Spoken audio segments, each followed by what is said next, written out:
guys, Miss Charlie here with another collab video with Miss Erica Conger. The last one we did was childhood stories from the 70s and 80s when we were growing up and things like that, and also doing our makeup, kind of a get ready with me using CLIONDAH shadows, singles, and because she got some new CLIONDAH shadows and she had never had them before, and so this gives her an opportunity to play with them. And then I have some as well, so we just decided to put this together and just sit down and talk about stuff from when we were growing up. So we did the 70s and 80s, and we're gonna do 80s and 90s, but there were some things in her video that I took notes on. I took my notes that she touched on that I was like, hey, I didn't touch on that. So I'm gonna try to go through it. I'm not gonna make my video as long as the other one because it was pretty long. It was almost an hour long. So I'm gonna try to do this as quickly as possible. But I'm gonna tell you what I'm gonna be doing on my face. I've already done my base. This is the first day of August when I'm filming this. Today is me and my husband's wedding anniversary, 26 years. We've been together for for over 30, but we've been married for 26 years, and today is our anniversary. So this is the makeup that I'm going to be wearing today when we go out, and I wanted to go ahead and get this filmed, but I did some changing around because what I had these shadows in before, I changed some things around. I decluttered. If you watch my current single shadow videos, I decluttered a bunch of these are ColourPop. I decluttered a bunch of them, and these are the ones that I kept, and then I just moved some things around in this palette. These are all shadows that I've depotted from other palettes that I've decluttered, and these are the shadows that I wanted to keep out of those. And then these are my CLIONDAHs right here, and last time I used this color here, which is Bloodline, and then I also used the Dragon Fruit palette. So in this one, I'm going to use this color here, which is Gargoyle, and then I think I'm going to go into this green right here. I'm not sure what the name is, so let me pull it out. This green is called Gecko's Tail. Ooh, can't hold on to it, but it's a green with a gold shift. So I'm going to use that today, and then a couple other things. So to begin, again, everything I'm using is below. Again, this is my project pan for the month of August, so this is the first day I'm using these products, and so far I'm good because I have a lot of new products. I'm gonna prime my lids with the Prelusion primer from Devinah, but I took down some notes from her video, so I was like, hey, I didn't talk about that, I should talk about that. And I'm gonna try not to, again, make it as long as it was. I don't have a lot of stories from the late 80s, 90s. I was in high school in the 80s, 83 to 86. And after that, I was, you know, an adult at that point. So it wasn't like, I mean, it was a childhood, but it was, you know, I was older, obviously.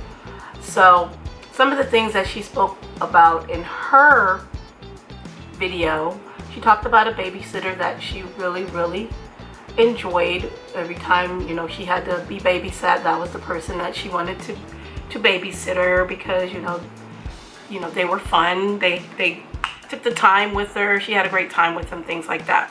But I didn't have those type of babysitters. I had babysitters after school from when my mom got off of work, but my mom didn't really go out, you know.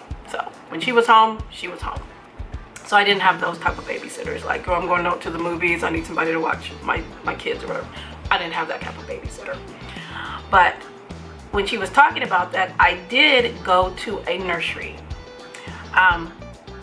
when I was smaller, between I think 1 and 5 or 6. I went to a nursery. Well, they were supposed to drop me off at kindergarten in the morning. This particular morning, my mom had to be at work, so they picked me up. I went to the nursery, and then they were supposed to drop me off at kindergarten. The owner's daughter was the one who was supposed to be dropping off the kids. Well, the school that I went to, I'm trying to find a brush to put this on with that's going to maximize this color. The owner's daughter was the one who dropped off the kids at school or picked them up from school or whatever, from the nursery. My school, Weaver School, it was a huge school. So it was, you know, from preschool all the way up to, I believe, 7th or 8th grade. The kindergarten was in the back. It's set up on a hill. So when she dropped me off, there's stairs going up to like a courtyard, which was where our what is that called? You know, where you played outside, the playground. The playground. You went up these long, steep steps to the courtyard, which was fenced in, and then there was like the different playgrounds. They had one for older kids and one for the younger kids. Well, that was the door that I went into to go to my kindergarten, which was on that side of the building. Well, she got me there late. So I walked all the way up the steps. She's parked out on the street at the bottom. She can still see me go up to the door, go up these tall steps, go to the door. I knocked on the door. No one answered. I pulled the door. It was locked because she was late, and they locked the school when it started. They locked the doors. So I'm 5. I don't know what to do. I'm knocking on the door. Nobody's hearing me.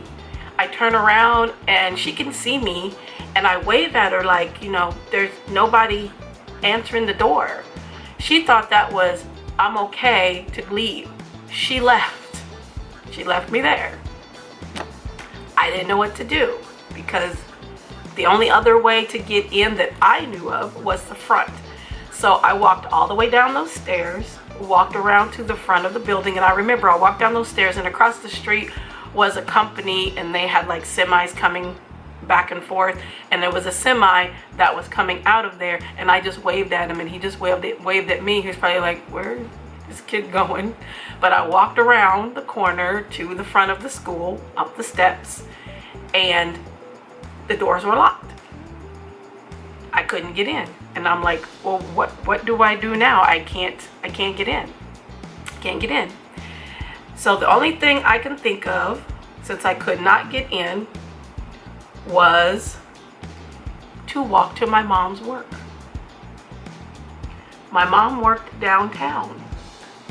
Downtown was a bus ride. It was maybe 10 to 15 minutes, depending on how many stops.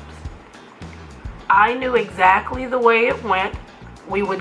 The bus stop was a block away. I knew where the bus stop was, and I know which way the bus went. So I walked down to the bus stop, and I was like, you know, I don't have any money to take the bus. So I'm like, I know how to get there. So I walked. So I started walking. And it was a straight shot, straight down to town. So you know, the bus didn't veer off or anything like that. It was a straight shot.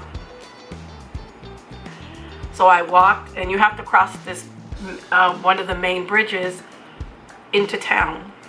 And it was cold. I remember it was winter. It was winter time. It was cold. There was snow and ice on the ground.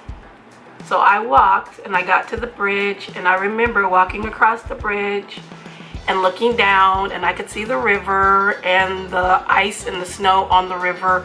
And I remember taking out my crayons, and I took some of the crayons and I dropped them in the water because I'm 5. So I did that, and then I just kept on walking. Nobody bothered me. Nobody said anything to me the whole time. And it's probably walking for me, a 5-year-old, it was probably 2.5 to 3 miles almost, maybe, yeah, 2.5 to 3 miles. And I got downtown. It's busy, of course. I knew exactly where we got off the bus and where we turned, because it was stopped on the main street, and then we turned right, and then we walked down to where the building is where she worked. I knew exactly how to get there. I knew exactly what floor.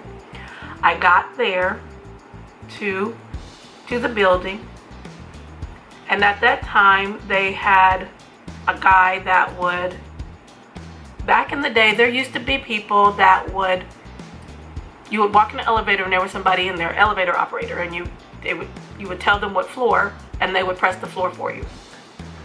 Well, we had one, and he was just like, I'm usually there with my mom, and he was just kind of weird, and he was like, are you out of school? You know, I'm like, yes. And he was like, okay. He said, you're going to see your mom? I said, yes. And he pressed the button, and we went up, you know, to her floor. And my mom worked in a lab. She worked in a dental lab. She worked there for 40 years. She's the only black person that worked there. They didn't treat her any different. They were like family. Everybody there was very nice, very sweet, very loving. And when I walked in, because her where she worked was in the back of the office. When I walked in, you know, as the secretary and a couple people, things like that, they were looking at me like, something ain't right. So I walked back there to my mom, and my mom is like, what the hell? What are you? Did they drop you off here? I said no. I told her, I said, Benita dropped me off, and she was late, and the doors were locked, and she left. My mom was furious. She got on that phone and called the nursery and gave them all of the pieces of her mind that she could spare, and then some. At that time, I never went back to that nursery. Never, ever again. She was like, she walked down here and I was wet from the snow because it was snowing. I was cold, you know, whatever. She was like, anything could have happened to her because you left her there and didn't see that she got into the building. So yeah, that was an experience, and I never went back to that nursery again. Never, never, never. But yeah, so she touched on that. So I wanted to give that little story. But yeah, I was 5 years old and I walked from school to my mom's work. I mean, a lot of kids 5 years old were walking to school and things like that, but that's probably why no one said anything to me. They was like, she's on her way to school or wherever. But yeah, that was a fun situation, not for me, but for that nursery that I never ever went back to. Never. She also talked about a couple other things, but there was one other story because I was in kindergarten at that time. I remember on picture day, I got into it with one of the students, one of the girls. We had a little bit of a, you know, altercation, but we're 5. And how big of an altercation can we have, right? We're 5. And I remember her name was Bonnie, and me and her just didn't get along. We just didn't get along. And we got into it before we got our pictures taken, and I got a scratch on my nose. Oh well, war wounds, you know, you move on. Well, later on, you know, me and her became friends. That's the way it used to be. You get into it with somebody, and 5 seconds later, you're playing with them in the sandbox. You're riding bikes with them. You're playing dolls with them. You're whatever. You forgot all about that. You forgot about it. But yeah, me and her ended up becoming friends. I still see her every now and again. That's one thing about where I live. If you went to school with people, you're going to see them, their families. You're going to see your teachers. You're going to see people you grew up with all the time. You're going to run into them on a regular basis. I mean, it's not a big major city where I live, but yeah, it's big enough, but you're gonna run into somebody that you know on a regular basis around here. It's not, you can't be inconspicuous because somebody knows you, and that person that might be with that person might know you too, or somebody you know. So it's just one of those type of deals. But I see her every now and again, and she's I guess she has cancer because she has one of those things in her throat, you know, from smoking. She has one of those, but I still see her and I still say hey to her. I still see a lot of people that I grew up with, and you know, when we were in grade school, you know, me and her were in kindergarten, and I still see her every now and again. So, but that was just a story. But yeah, we got into it, and I remember my picture. I'll show my picture here of, and I have my little scar and my little snaggletooth. You know, stuff happens. But she also talked about paddling. Yes, we got paddled. I only got paddled twice, and that was when I was in upper grade school, you know, like 4th, 5th grade, things like that. I remember Mr. Bryant, big burly guy, kind of reminds you of Al from Home Improvement, but with glasses. Rough, big, rough guy, you know, looked like a wilderness guy, you know, like Al, beard, but he had these big glasses. He was a nice guy. He was a nice teacher. He was a good teacher, but he didn't take no for nobody. So yeah, I remember paddling, and some of the teachers had paddles with holes in them, which the air going through that kind of made it sting more. I never got paddled with those, but I know people who did. But yeah, we got paddled, and then we got it when we got home as well. So it wasn't a big deal when the teacher said, you know, I had to paddle such and such for this reason. Teachers be like, parents be like, they're gonna get it when they get home. So you just did part of the work, and then I'll finish it up when they get home. Thank you. But other than that, let's see. She talked about fashion, shoulder pads, parachute pants. I hated shoulder pads hated shoulder pads. I always cut them out. I'm getting a sponge applicator here. I hated them. I did not like them. Any shirt that my mom bought or whatever, or I bought later on, had shoulder pads in it, they were coming out. They were coming out. I could not do that. That's a no for me, dog. Nope. Look like a linebacker. Like, no, I'm trying to be feminine. I'm not trying to, you know, play the offensive line. I'm not Dick Butkus. I'm not not Jane Brown. I'm not Jim Brown. You know, I'm a girl. But yeah, I hated shoulder pads. I had parachute pants. I had a black pair, and they had the blue zippers, and I had a matching shirt, crop shirt that had the blue zippers in it too. I love those pants. They were so comfortable. And another fashion thing that I'm sure she probably remembers are painter's pants. I had a pair of blue painter's pants and a pair of red ones. And what those were they were pants that painters wore, and they had the loops on the side where they would put their hangers. Not their hangers. Their hammers or whatnot. They could hold their hammers in these loops on their legs, so if they needed one, it was, you know, right there. And that was a fashion thing for a while, with painter's pants. And they were also very comfortable. I loved my painter's pants. But yeah, we're gonna talk about stuff like that later. But yeah, I had parachute pants, and I had I wore shirts with shoulder pads, but again, I took them out. They were easy to cut out. They were just basically sewn in with like a couple of stitches, and you just pop them right out. I hated them. She talked about pudding pops. I loved me some pudding pops, chocolate pudding pops. I understand, you know, the thing with Bill Cosby and stuff like that. You know, everybody is not a saint. You know, everybody has the skeletons in the closet. Everybody.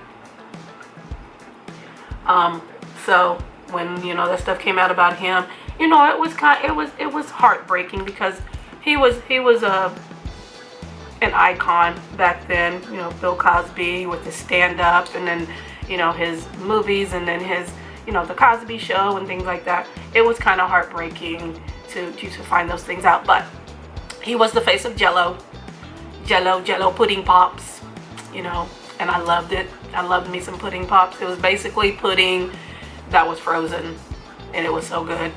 And I still like them, and I think they should bring them back, because the vanilla ones and the chocolate ones, or the swirl, the vanilla chocolate swirl. Yeah, buddy. Yeah, buddy. Let's see what else she had on here. Oh, okay. So then going into the 80s, again, I started high school 83. I went to a private Catholic school, which was my mom and dad's idea.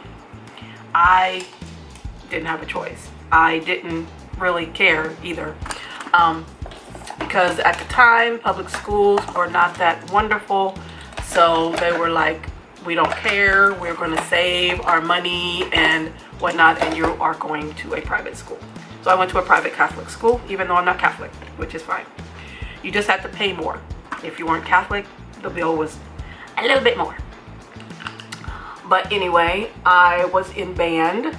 I was in band in grade school, and then transitioned into high school. I was in marching band, pep band, orchestra, symphonic, things like that. And then I was also in drill team. My last 2 years, junior and senior year, I did color guard, which was really fun. Band camp, hated band camp. Hated it with a passion, especially freshman year. Freshman year, you have little hazing rituals for freshmen to seniors. You get assigned to a senior, and you basically have to do whatever they want. Basically, within means of whatever the counselors say. But nonetheless, you had to do whatever they said. If they told you to go out on the field in just shorts or in just something, wearing a certain thing, as long as it wasn't, exposing anything or gratuitous, they can make you do that. And it would be burning up out there, okay? It would be in the high 80s and 90s out there on the field. And we would be out there 10 hours out of the day, if not more. And if they told you to wear a sweater, you had to wear a sweater out there, or you would get in trouble. I remember the one thing they had us do, we all had to eat baby food. I was like, really though? And a lot of people got like the baby desserts and things like that. I'm like, I can handle that. No, mine was chopped meat, and it was disgusting. I don't know how babies eat that. I never gave my children chopped meat for baby food. No, I didn't. They eat mostly vegetables and stuff. But no. And they had chicken. But this was like chopped beef. Oh, it was disgusting. I remember that. But yeah, I hated band camp. I hated it. I didn't mind band. It was just some people. I'm one of those people where when I was in grade school, I wanted everybody to be my friend. I wanted to be everybody's friend. I was a people pleaser. I wanted everybody to be my friend. Then when I got into be a freshman, I was like, that didn't carry over well because let me go back. When I was in grade school, I found out the harshness of how people can be. But I was one of those people where it's just like, I just let it slide. I'm like, sorry, my camera just turned off. But I was just talking about being in school and, seeing how people were and things like that. And again, I was talking about lens crafters. I got my first pair of glasses. My mom bought me Jordache, which was designer at the time. Everything was Jordache jeans, things like that. So that was a big thing for me to get something designer, even though it was my glasses. And I ended up losing them like 2 weeks later. And I had to get another pair. So there's that. But anyway, I just found out how people are and things like that. And in freshman year, and wanting to be the people pleaser and be everybody's friend and things like that, and it just didn't go well. And that kind of made me the way that I am now, which is I can do with or without you, mostly without you. But I'm by myself. Of course, I'm used to being by myself because growing up, I was by myself a lot because my brothers were older. My one grew up with my grandma, and my other one, he was 10 years older than me. He wanted to hang around me. I hung around myself. I kept myself busy. I still do that to this day. I like being by myself. I like keeping myself busy. I'm always doing something. I love my makeup. I do my videos. I love doing my nails. I went to school for it as well. I like to read. I like to crochet.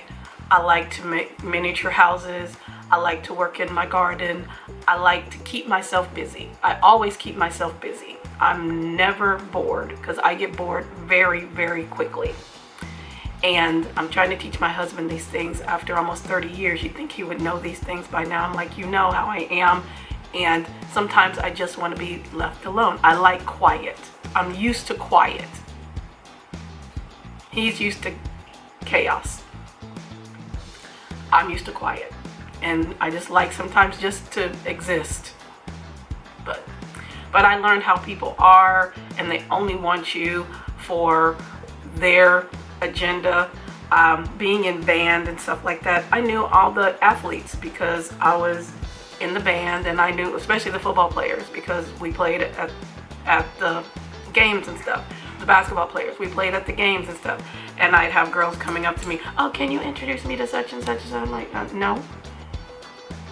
no, do that yourself. No, I'm not your go-between. I'm not even your friend. You don't even know me.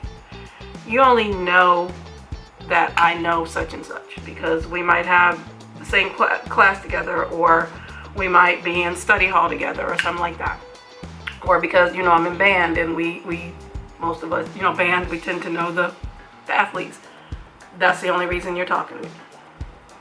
You don't want to be my friend. You just want something from me. And I would just be like, no, do it yourself. Like, nope, no ma'am. No sir, can't help you. But yeah, I just found out how people were, and it was hard. It was a hard lesson, but it was a lesson that it didn't take me long to understand because I had kind of gone through it before, and it was just, this is not what I want. So I was basically by myself in high school. I had a friend. This is a pretty color. I think I might put this in the inner corner. I had a best friend in high school from freshman year until well after. I watched her kids grow up. I, you know, watched her get married twice and have kids, and watched those kids grow up somewhat, babysat them while she went to nursing school, things like that. But then, you know, later on, I just got tired. I got tired of her. Situation arose, and it woke me up, and I said, nope, see you later, bye. And I'm one of those people where if I'm done, Brandy, if I'm done with you, I'm done with you. You are cut all the way off. All the way off. Nope. Not gonna talk to you, not gonna look in your direction. You don't even know I exist. Nope. I'm one of those people. And I remember after we had our little falling out about the situation that we had, you know, I told, you know, I didn't talk to her. You know, she texted the crap out of me. I didn't answer. I'm like, I'm done. We're done. We're done. No, after all these years, from freshman in high school all the way up until, you know, we're grown and married women, she was my maid of honor. No, ma'am. I'm seeing. It's like, you know, a veil has been lifted. You know, it's been foggy all this time, and you take off those glasses, and you're like, oh, this is what it's like. And I don't want to deal with it. Not at all. So the only time I talked to her after that was I kept getting these calls from this company looking for her and her husband because she had put me down as a reference for credit for something. And just to be a nice person, I went on Facebook Messenger and said, I keep getting these calls from these people looking for you and your husband. Here's their number. Just wanted to let you know. And of course she was like, I told you not to contact me anymore, blah, blah, blah. Fine. Fine. I'm just trying to help you out, but that's fine. That was the last time I talked to her, and that was, oh my goodness. It's been quite a while because my son, my oldest son, was still little. He was maybe 1 or 2. Yeah, maybe, I think he might have been like 2 or 3. So, and he's 25. So that tells you a lot. So, I learned my lesson with that, and that's kind of what made me the person I am now. I can do without you with no problem whatsoever. Thank you. I can move right on. I'd rather be sitting in the corner staring at the wall than dealing with you, because that's more exciting. Dealing with you is nope. And it takes patience to do that, because being married this long and dealing with some of the things that we've had to deal with, it takes a lot of patience, and I have learned it. I learned it from my mom. Patience. She was the most patient person in the world. She would do anything in the world for you.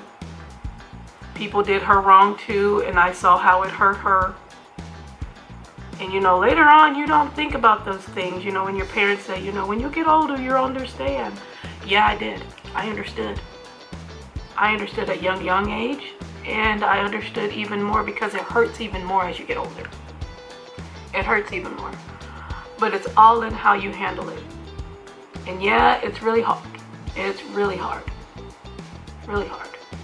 But sometimes it's best not to be in the crowd. It's best to be off. Best to be the fly on the wall. It's best to be the fly on the wall most of the time. And that's what I am most of the time. Is I am the fly on the wall. So in high school, I learned a lot of lessons about people, about life and such, and brought it, you know, bring it forward, and made a lot of mistakes, and you learn from them, or you're supposed to anyway. But yeah, it's been a long journey, but that's what made me the person I am today. I will do anything in the world for you. I will be the best friend that you need. If you need something, I will be there for you. I'm gonna be there for you.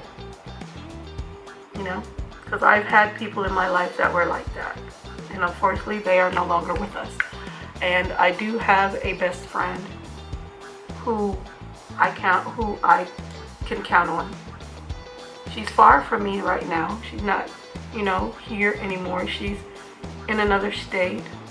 But if I need to talk or anything like that, I can confide in her, and I can trust her, and I know she's gonna be there for me.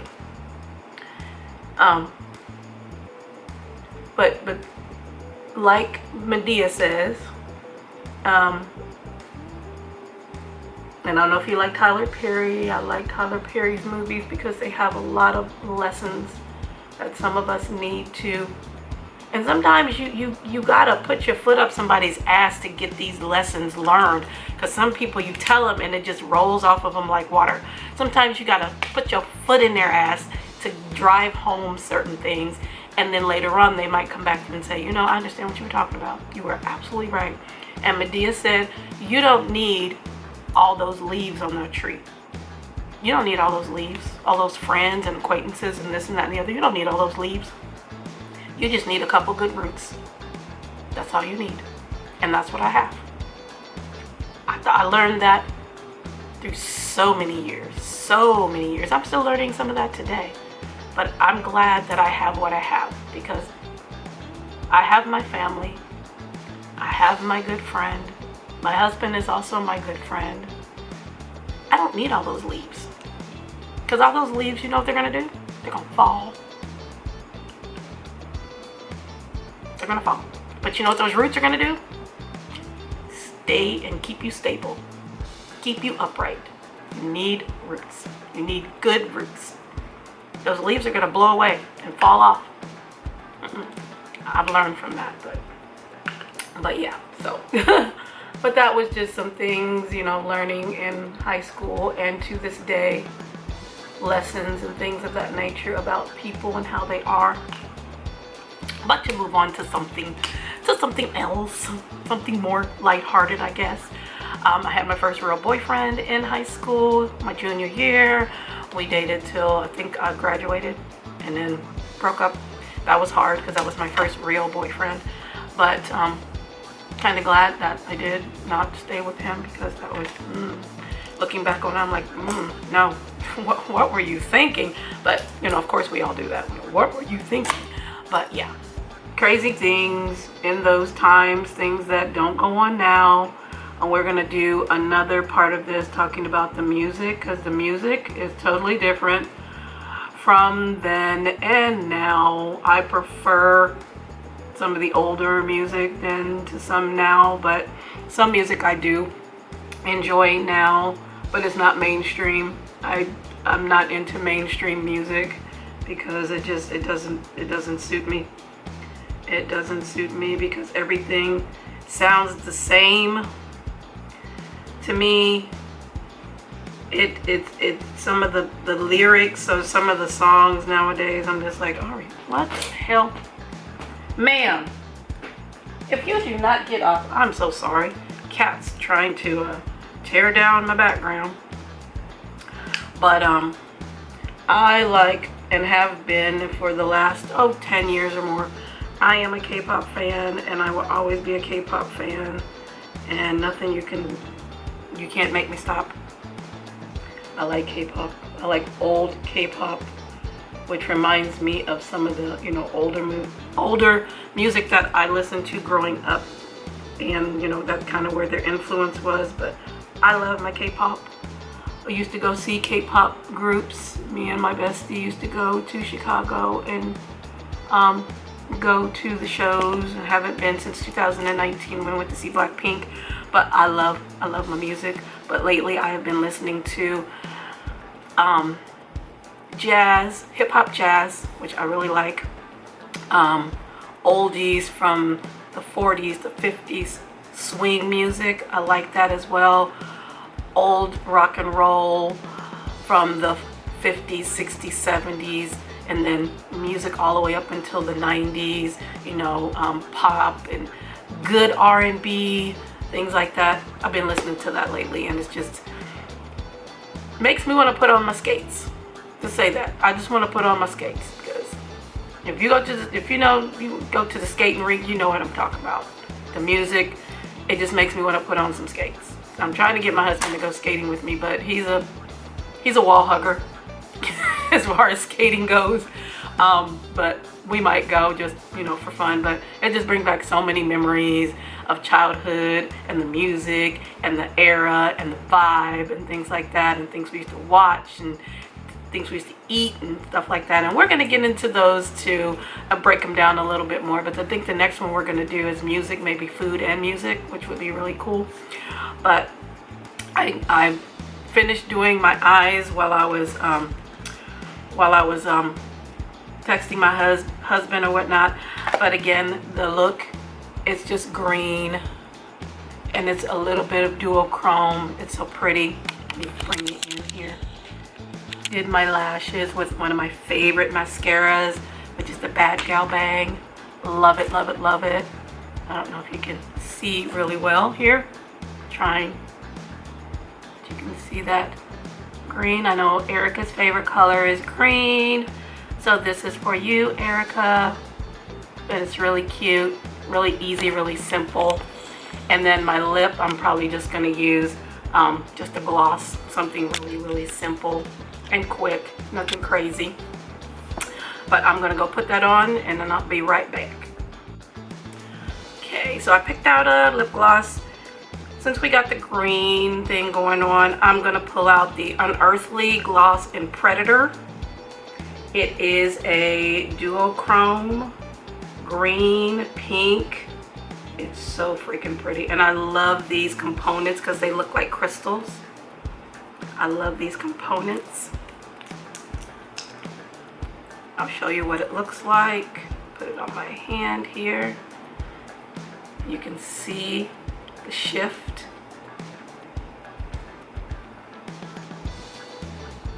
Like pink and green. It's so pretty. So pretty. So pretty. I got this with the Halloween box last year. This is part of the Devour collection.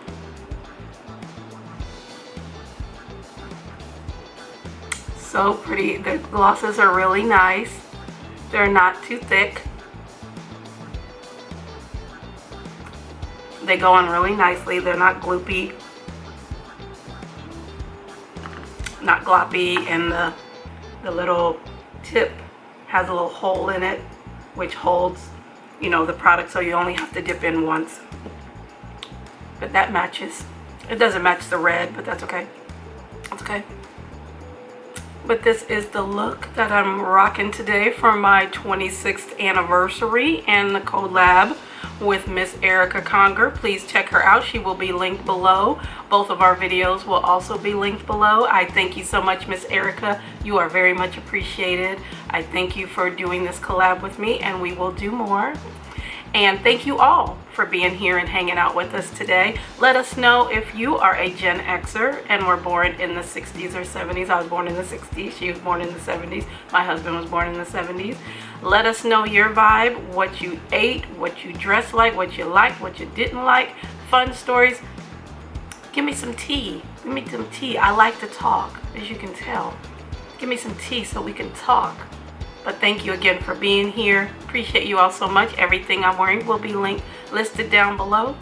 And have a wonderful day. Make sure to like, share, and subscribe. And we'll see you in the next Gen X video.